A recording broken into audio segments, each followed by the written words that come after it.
I want to talk about today something that has been concerning me for quite some time, and that is specifically the marketing for Exodus. And I want to juxtapose that concern with the recent revelation of Blood of Dawnwalker and their marketing. You see, I'm seeing some serious asymmetries here that is making me even more concerned about the future of Exodus and even more concerned about its potential success. Now, let's just talk about the CGI trailer at the outset here. I've made a 40-minute analysis video of it, but setting that aside, the Blood of Dawnwalker CGI was fantastic because it gave basically everyone something to chew on. For people who are just gamers that just care about visuals and what looks cool, for people really interested in the lore and history, it gave us something, and I spent a long time speculating and analyzing what we saw in the trailer.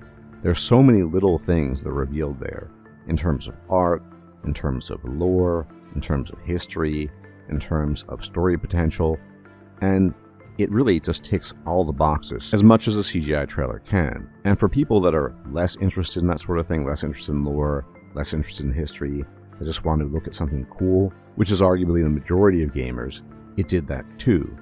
There are great visuals, there's a lot of blood, violence, it had a lot of shock value, and it gave basically everyone the beginnings of a story that could potentially be very interesting.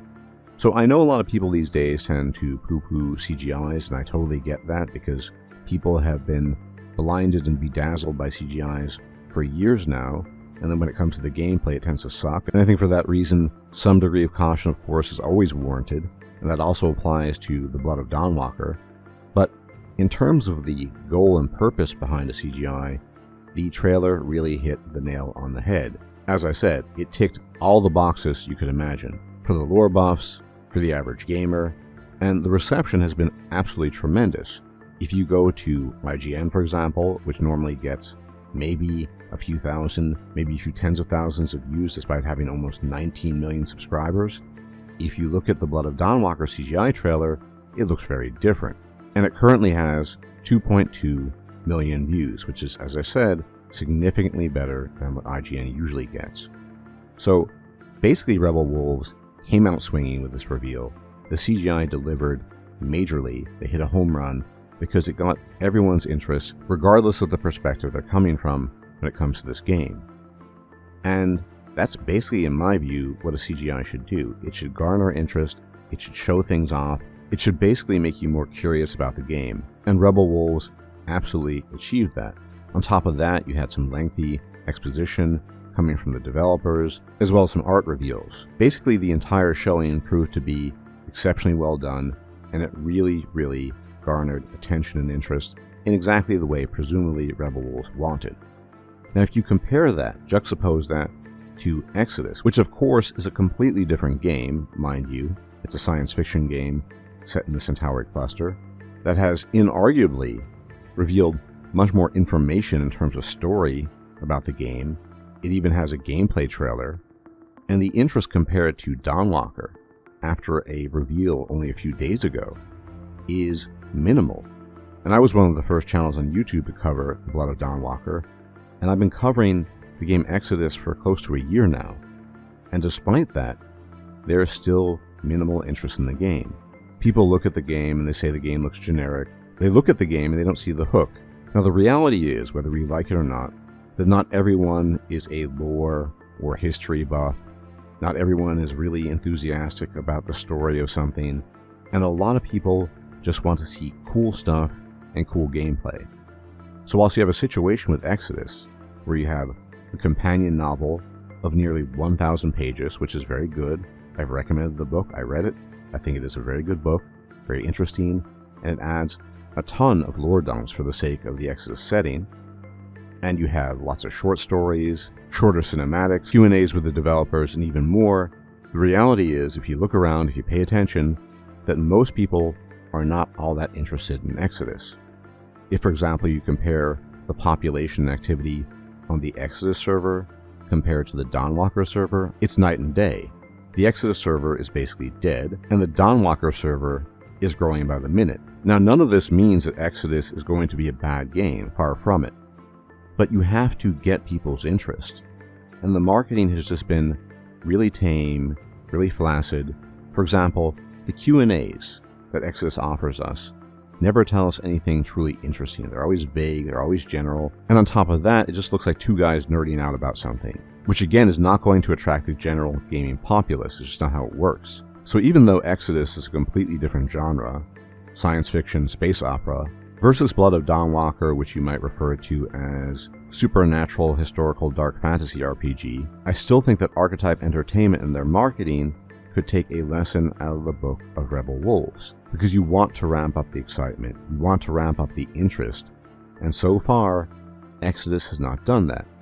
Now, it's true there's some people that are really interested, and obviously I include myself in that group, otherwise I wouldn't have that many videos on Exodus to begin with, but it's not enough. You need average gamers with average taste and interest to have an interest in Exodus in the same way that CGI trailer for Blood of Dawnwalker got the interest of the average gamer. Not autists and nerds like many of us are, because that's all well and good. It's great that we have something to chew on in terms of lore, exploration, history, analysis, speculation, but we make up a small minority of the gamers.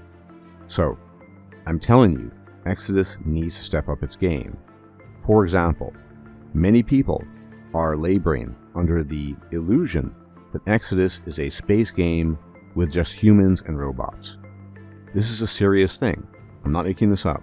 And giant space bears, of course, but many people, average gamers, looked at the gameplay trailer and thought, wow, another generic space game about humans and robots, and super wow, there's a giant space bear in the trailer. And they think to themselves, oh, I guess there are no aliens in this game. I guess there are only humans and only robots and this weird bear. Because as I've said, most people are not going to the website, they're not reading the history of the Centauri cluster, they're not reading about the Celestials, they're not reading about the Changelings, they haven't read the novel, of course, and probably never will, they're not reading the short stories, and they're probably not looking at the Q&As or even the other CGI reveal trailers that they've dropped. People look at the gameplay trailer and think, that's it, humans and robots. The marketing has been really tame. And I'm not sure if they have bigger plans in the future, I certainly hope so. But if it continues at this pace, it's going to be very, very difficult to garner people's interest. Now, it might be the case at the end of the day that Exodus comes out and they just knock it out of the park. It's incredible. It blows people's minds away. And everyone on YouTube and his cousin, myself included, makes videos about the game. And through word of mouth, just like Baldur's Gate 3, it spreads. Most people who played Baldur's Gate 3 know nothing about Dungeons & Dragons. They don't care about the lore. They don't care about the history of the Forgotten Realms. They just heard, oh wow, really cool game, I have to play this. And that's the same mechanic for basically every game. And that's going to be the same mechanic for Exodus. Most people are not going to like Exodus because of the deep world building and the history. It has to be fun, it has to be playable, and people want to know, does it look cool? And so far, the team of Exodus, Archetype Entertainment, has not really delivered on that particular front. And it's absolutely essential. Because although it might be possible that Exodus turns into the sci-fi version of BG3 and word of mouth spreads and everyone loves the game, it doesn't seem likely. So they really need to improve their marketing. They have to show us Celestials, they have to show us cool game mechanics to get the average gamer interested in the same way that Rebel Wolves got the average gamer interested with all the blood, with the shock value, with the cool visuals, even if they have no interest in the history of Poland or Eastern Europe, or Christianity, or the mythology of vampires. That's what they need to do. They absolutely have to start doing it soon, because I think we can expect a release date in 2026, and so far, it is way too tame. And for the record, I'm not the only one who thinks this. I've conversed with numerous people who also have an above average to pronounced interest in the game Exodus who share my thoughts and concerns. So at the end of the day, I hope that Archetype Entertainment steps up its game in a similar manner to the way Rebel Wolves did with the initial revelation of their game, The Blood of Dawnwalker, to get the interest of the broad masses going, because if they don't do this, it's going to be very difficult for them to sell their game in the way they need to please Wizards of the Coast, and more specifically, Hasbro. In any event, if you like my content and you like my takes, you can leave a like, comment, share, and subscribe. It's much appreciated, as it really helps out the channel, and I'll check you out next time. Take care.